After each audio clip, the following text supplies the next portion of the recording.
ಈಕೆ ಆಸ್ತಿಗಾಗಿ ಮಾಡಿರೋ ದೋಖ ಏನು ಗೊತ್ತಾ?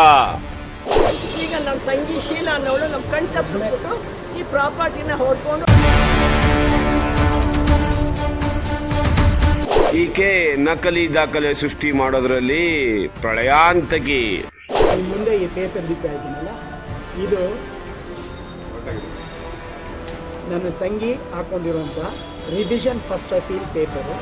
ಘನ ನ್ಯಾಯಾಲಯದ ಆದೇಶ ಈಕೆಗೆ ಲೆಕ್ಕಕ್ಕೆ ಇಲ್ಲ.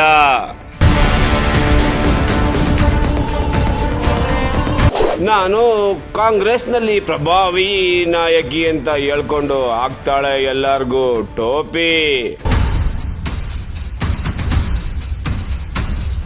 ಈಕೆ ಮಾಡಿರೋ ಅವ್ಯವಹಾರಗಳ ಇಂಚಿಂಚು ಮಾಹಿತಿನ ಕೊಡ್ತೀವಿ ಅತಿ ಶೀಘ್ರದಲ್ಲೇ ನಿಮ್ಮ ಮುಂದೆ.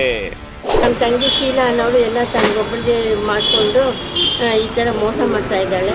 ನಮ್ಮ ತಂಗಿ ಅದೇ ಶೀಲಾ ನಮಗೆಲ್ಲ ಮೋಸ ಮಾಡಿ ಅವಳ ಹೆಸರಿಗೆಲ್ಲ ಮಾಡ್ಕೊಂಡ್ಬಿಟ್ಟು ಕೋರ್ಟಲ್ಲಿ ಕೇಸ್ ಹಾಕಿದ್ವಿ, ಹೈಕೋರ್ಟಲ್ಲಿ ನಡೀತಾ ಇದೆ.